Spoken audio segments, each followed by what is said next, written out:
For decades, a shadow just moved across California, leaving this trail of absolute terror that baffled investigators and haunted entire communities.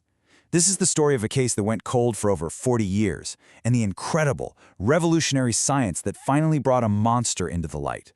Can you even imagine a predator so elusive, so cunning, that for 2 whole generations, he was basically a ghost? He would attack in the dead of night, slipping in and out of people's homes, leaving behind completely shattered lives and this chilling legacy of fear that stretched the entire length of the state. And depending on where and when he struck, he had different names. He was the Visalia Ransacker, the East Area Rapist, or the original Night Stalker. 3 different crime sprees, 3 terrifying nicknames. And for years, nobody had a clue they were all the work of one man. But then, in 2018, that phantom was finally given a face. His name, Joseph James DeAngelo. The story of how they caught him, it's one of these tales of relentless investigators who just refused to give up, and a revolutionary new scientific tool that would change cold cases forever. So his reign of terror, it kicked off back in 1974. First, he was the Visalia Ransacker, just a prolific burglar. But then his crimes escalated. In 1976, he became the East Area Rapist in Sacramento, assaulting people in their own homes. By 79, he'd escalated again, committing his first murder, which earned him the name the original Night Stalker. His final known attack was in 1986, and then after a 12-year rampage, he just vanished. The completely different nature of these crimes, burglaries, assaults, murders, that's exactly why it took so long for anyone to connect them. For years, police were hunting 3 separate criminals. It actually wasn't until a DNA breakthrough in 2001 that they could finally confirm, okay, all these attacks were the work of one single man. In the end, DeAngelo admitted to crimes against 87 different victims. That's across 53 separate crime scenes in 11 different counties.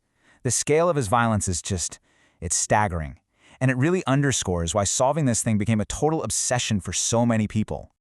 So as the years turned into decades, the official investigations, they stalled out. The trail went cold. But the case was never truly forgotten. And that's because it was kept alive by the sheer will of a few key people who just refused to let the victims' stories fade away. And 2 people in particular really became champions for these victims. First, Paul Holes, an investigator who stumbled on the case files back in 1994, and then spent the next 24 years completely obsessed with finding this killer. And then there's Michelle McNamara, a writer who reignited public interest, gave the killer that unforgettable name, the Golden State Killer, and actually formed a powerful investigative partnership with Holes. And this was McNamara's real impact. Tragically, she passed away before the case was ever solved. But her work, especially her book, I'll Be Gone in the Dark, it was never just about the monster. It was about putting the victims at the center of the story and fighting for the justice they were denied for so long. Now, the case had DNA, but for decades, it didn't match anyone in any of the criminal databases. The breakthrough, it didn't come from a police lab. It came from a public website and a completely revolutionary new technique. So this technique is called forensic genetic genealogy, and the concept is both really simple and totally revolutionary. The idea is if the killer isn't in any criminal DNA database, well, don't look for him, look for his relatives.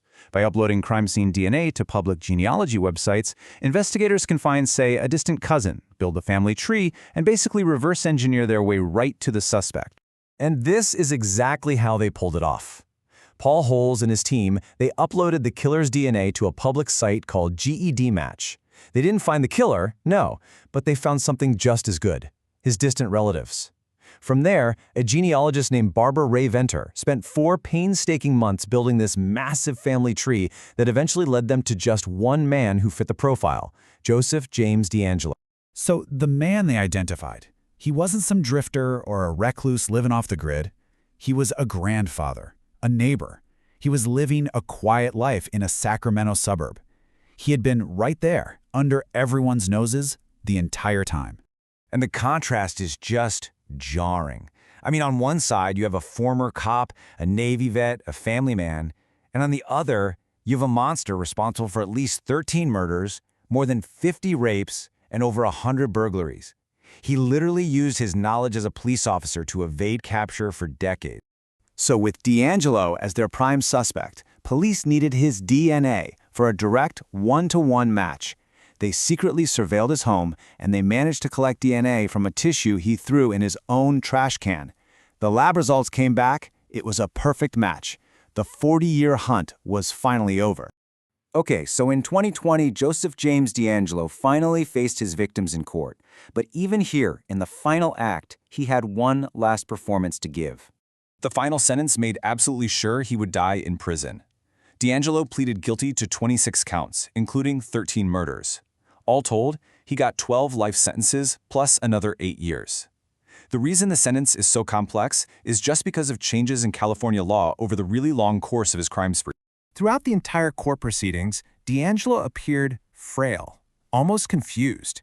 He was wheeled into the courtroom, he'd slump in his chair, and he spoke in this weak, almost childlike voice.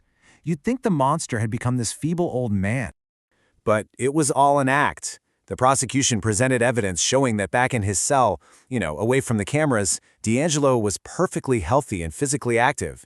His courtroom feebleness was a total charade, just one final pathetic attempt to manipulate the very system he once swore to uphold.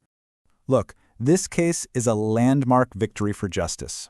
It's a cold case that was solved by a tool that didn't even exist when the crimes were committed. But it also forces us to confront this really profound ethical question. To catch this monster, investigators effectively searched the genetic code of thousands of innocent people who just wanted to explore their family history. And that leaves us with a critical question for our time. How do we balance this incredible new power to deliver justice with our fundamental right to genetic privacy?